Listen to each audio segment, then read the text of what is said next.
Assistant professor हूँ presidency university Kolkata Hindi विभाग में। रानी गुप्ता मेरी बहन है और 19 तारीख को उसकी बॉडी संदिग्ध हालत में हमें एक जगह मिलती है। पहले हमें केवल मौत की सूचना थी, लेकिन बॉडी देखने के बाद हम रियलाइज़ कर पाएँ कि शव के साथ बहुत टॉर्चर हुआ है, उसके साथ कुछ न कुछ टॉर्चर हुआ है जिसकी वजह से उसकी डेथ हुई है। इसलिए हमने आज मौके पर डिसाइड किया कि हम पुलिस स्टेशन जाएंगे, पुलिस में मामला FIR दर्ज करेंगे, पोस्टमार्टम करवाएंगे और इसकी हत्या की एक कोशिश हुई। आप बॉडी को अगर जो फर्स्ट फेज़ में अगर आप कोई भी देखता तो यही कहता कि इसके साथ कुछ बुरा हुआ है, और इसलिए हम लोगों ने डिसाइड किया कि हम थ्रू लीगल प्रोसेस मामले को ले जाएंगे और इस हत्या में जितने लोग शामिल हैं उनको सज़ा दिलाना की मेरी कोशिश है।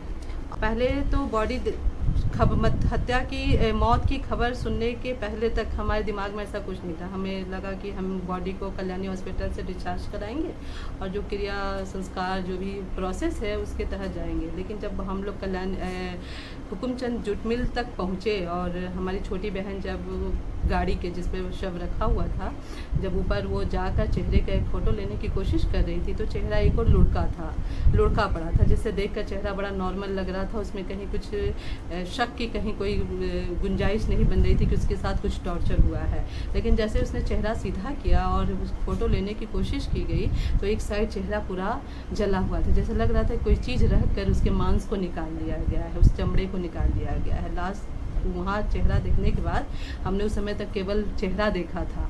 जब मजिस्ट्रेट ऑफिस में जब ये शव हमने देखा तो हमारी तो रूह काँप गई थी कि वो शरीर तो जगह जगह से जला हुआ था, जलाया गया था। मतलब वो झुलसे हुए शरीर के आग लगने की वो नहीं थी, आग से जलाया कैसे गया है इस पर बात देखकर जो है बात होनी चाहिए। उसके बेस्ट पे, उसके पैर पे, उसके हाथ पे, उसके जांघों पे, उसके चेहरे पे जगह जगह से मांस खींचे हुए थे। तो हम लगा कि इसके साथ ज़रूर कुछ गलत हुआ है और उस समय हमने अपना डिसीजन बदला कि नहीं, हम पुलिस स्टेशन जाएंगे, पहले FIR दर्ज करेंगे, उसके बाद जो प्रोसेस होगा उसके थ्रू जाएंगे। अब ऑब्वियसली वो डॉक्टर को पता रहा होगा, ज़रूर पता रहा होगा। इवन हम कल गए भी थे कल्याणी हॉस्पिटल, हमने वहाँ के सुपरिटेंडेंट से लेटर फॉरवर्डेड करवाया। सुपरिटेंडेंट ने गायनी HOD को फॉरवर्डेड किया लेटर। गायनी HOD ने सीधे वो जो भी ट्रीटमेंट पेपर हैं, ट्रीटमेंट पेपर देने से मना कर दिया। जो डिस्चार्ज पेपर है वो देने से मना कर दिया। जो एडमिटेड पेपर था वो देने से मना कर दिया और बोला कि मैडम ये तो अनयूजुअल है, अनयूजुअल बात कर रही हैं आप। मतलब मैं पेपर मांग रही हूँ, मेडिकल ट्रीटमेंट को कह रहे हैं कि अनयूजुअल आप बातचीत कर रही हैं। मतलब मेरी समझ में नहीं आया कि अनयूजुअल बातचीत कैसे। आप डॉक्टर हैं, आपने एक पेशेंट का इलाज किया है, आप पेपर्स नहीं दे सकते हैं। और उन्होंने सीधे मना कर दिया। मैंने कहा कि आप यही चीज़ उस पेपर पे नोट डाउन कर दीजिए, आप लिख दीजिए नोट जो भी है कि ये जो है मामला जो है किस तरह से हमें पेपर मिल सकता है। उन्होंने इवन लिखने तक से मना कर दिया और उन्होंने मामले को अपने आदमी के थ्रू जो है सुपरिटेंडेंट तक पहुंचा दिया। उन लोगों के फ़ोन पे क्या बातचीत हुई, मुझे लास्ट में ये कहा गया कि आप जाइए और किसी दिन फ़ोन कर लीजिएगा और यहाँ का किसी शख्स का नंबर ले लीजिए, जब पेपर रेडी हो जाएगा तो आपको प्रोवाइड करा दिया जाएगा। लेकिन इसकी कोई समय सीमा हमें बताई नहीं गई थी। ये लेटर कल के डेट का है, उसका डॉकेट नंबर दिया गया है। ये हमने कल इसको हम गए थे।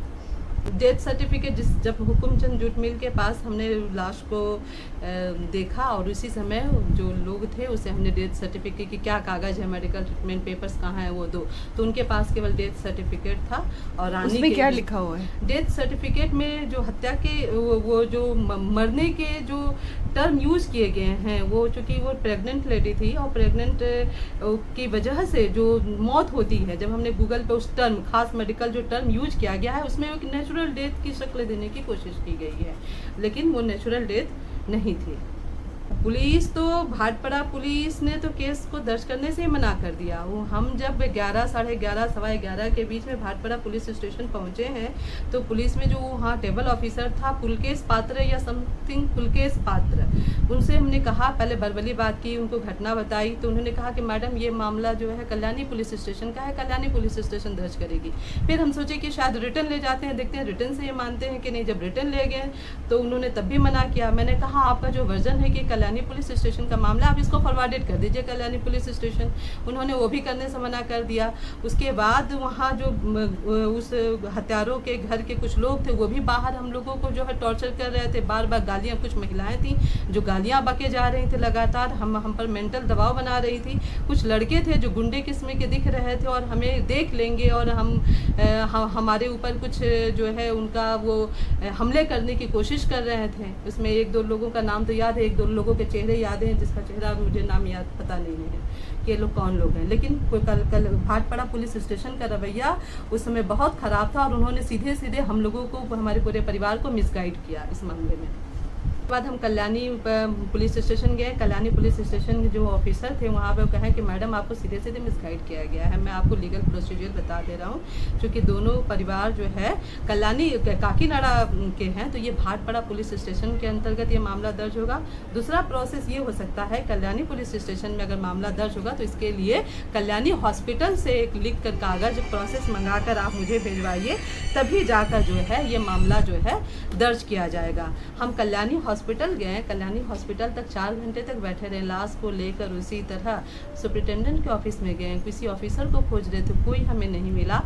5 बजे तक शाम को कुछ मीडिया वाले लोग आए, उन लोगों ने मुझे सलाह दिया कि मैम आप पुलिस कमिश्नरेट ऑफिस में फ़ोन कीजिए। हमने कंट्रोल रूम को फ़ोन किया, कंट्रोल रूम से बात हुई, फिर मनोज वर्मा जी से बात हुई, तब जाकर ये मामला उन्होंने, मनोज वर्मा जी ने खुद कहा आप चाहिए, मैं कह देता हूँ आपका FIR दर्ज किया जाएगा। हम यहाँ 8:30-9 बजे तक आते हैं और ये मामला जो है 8:30-9 बजे FIR हमारा दिया जाता है रात को।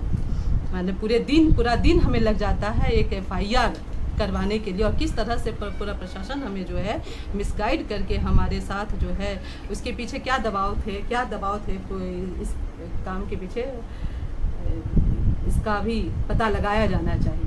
उन्होंने कहा मेरी कोशिश इसकी भी तहकीकात की जानी चाहिए कि कौन से पुलिस वाले हैं और किनके दबाव में वो काम कर रहे थे कि एक हम जस्टिस के लिए आपके दरवाजे पे खड़े हैं और आप हमारे साथ जो इस तरह का, और लाश लेकर पूरे दिन हम भटक रहे हैं। उस लाश की क्या स्थिति थी इसका भी ब्यौरा मैं आपको भी दे दूँगी कि वो एक 18 की जो हमें डेथ सर्टिफिकेट से जान पाए, 18 की मौत हुई है, 19 को पूरे दिन हमारे साथ लाश रही, 20 तारीख की शाम को 5-3:30 बजे जाकर लाश का पोस्टमार्टम होता है आपका, और बिना मोर्ग में रखे, बिना किसी बर्फ की व्यवस्था की वो लाश पूरी रात वैसे पड़ी रहती है पुलिस स्टेशन में। जबकि हमने पुलिस से कहा, बेबोस राय से कहा सर आप कहिए हम बर्फ की व्यवस्था कर दे। हम बर्फ की व्यवस्था, हम 10:30 बजे तक वहाँ खड़े रहते हैं देखने के लिए कि किसी बर्फ का इंतजाम किया गया है कि नहीं। लेकिन वो कहते हैं मैडम बर्फ आ जाएगी, गाड़ी भीतर घुसा देते हैं अपने कैंपस में, और उसके बाद जो है वो इस मामले को रफा दफा हो जाता है। अगले दिन जब बॉडी हम देखते हैं हम समझ जाते हैं कि कोई लाश के व्यवस्था नहीं की गई थी और पूरी बॉडी डिकम्पोज हो चुकी थी। पोस्टमार्टम में है कि बहुत सारी चीज़ें हैं, उसमें डीप इंजरी की बात आ रही है और डेथ के पीछे जो है जो कारण है वो नेचुरल डेथ, कहीं से भी पोस्टमार्टम में ये बात नहीं आई है, डीप इंजरी है। इसी के साथ ये है कि ब्लैकमेल, अपहरण, उसके पास बहुत सारा बैंक बैलेंस था, उसके पास गहने थे, पैसे थे, उसके अकाउंट में आज 0 बैलेंस है, कुछ नहीं है उसके इवन उसके नाम पे बहुत सारा लोन लिया गया है जिसके कागज अब हमारे घर पे आ रहे हैं लोन वालों के। तो लड़की मर जाएगी तो उसके साथ जो लोन है वो भी खत्म हो जाएगा। हत्या की गई है सीधे सीधे। और ये लड़का जो है उसके अपने पॉलिटिकल कनेक्शंस भी है। हाँ, लड़का और लड़का का परिवार, इनके पॉलिटिकल कनेक्शन है। पॉलिटिकल कनेक्शन इस वजह से कि जिस समय हम लोग शुरुआती दौर में जब ये बात आई थी तो उस समय भी हम लोग जब FIR करवाने गए थे, डायरी करवाने गए थे, मिसिंग रिपोर्ट करवाने गए थे, पुलिस ने कोई रिपोर्ट नहीं लिखा था, ना ही कोई रिपोर्ट लिया था। जब हम यहाँ ये FIR जब करने गए उस समय भी पुलिस ने भी कोई रिपोर्ट नहीं दर्ज किया। और आज इतने दिन 20 तारीख से लेकर के आज के डेट तक एक भी काम जो है इस मामले, इस केस के मामले में, जबकि ये इतना संगीन मामला है, इसके ना कोई अभी तक किसी को अरेस्ट किया गया है, ना कोई पूछताछ की गई है, सब चुप्पी साधे बैठे हैं। इनके कोई पॉलिटिकल बैकअप है और मुझे लगता है कि इसकी भी जांच होनी चाहिए कि कौन से ऐसे जो राजनीतिक चेहरे हैं जो इनको सपोर्ट कर रहे हैं। एक बहन भी जो है MA तक पढ़ाई लिखाई की है, उसकी शादी हो गई, उसकी एक बच्ची भी है। और जो 3rd नंबर थी रानी गुप्ता थी, वो भी MA तक पढ़ी लिखी थी और बहुत सारे हैंडवर्क काम जानती थी, उसका हाथ बहुत साफ था। बहुत कढ़ाई की बात हो, चाहे ब्यूटिशियन का कोर्स हो, चाहे किसी भी तरह का जो बाहर भीतर काम मतलब ऑफिशियल भी काम हो तो भी वो करवा लेती थी। और जो हैंडमेड काम है, सिलाई करने से लेकर बुनाई करने से लेकर वो हर काम में बहुत दक्ष थी। और जो चौथी नंबर है वो पीएचडी कर रही है कॉलेज में, part time full time teacher है, पढ़ा रही है। जो छोटी बहन है उसने वो भी एमए तक पढ़ाई की है।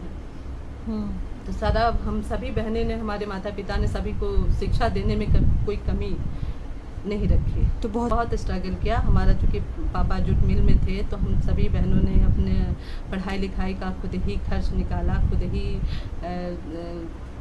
क्या करना है उस दिशा में उन्होंने अपना रास्ता निकाला। और सबने अपनी एक अच्छी शिक्षा लेने की, क्योंकि हमने, हमारी माँ ने एक ही चीज़ सिखाया था कि शिक्षा ही आदमी को एक बेहतर इंसान बनाती है। तो चूँकि हमारी माँ कम पढ़ी लिखी थी लेकिन वो शिक्षा के महत्व को जानती थी, तो इसलिए उन्होंने अपनी सभी बेटियों को हमेशा पढ़ाने लिखाने पर पूरा जोर दिया कि पूरी कोशिश अपनी रखी कि कम से कम तुम लोग पढ़ लिख कर एक अच्छे इंसान बन सको। तो उन्होंने हमेशा हम लोगों को यही सिखाया कि शिक्षा ज़रूरी है।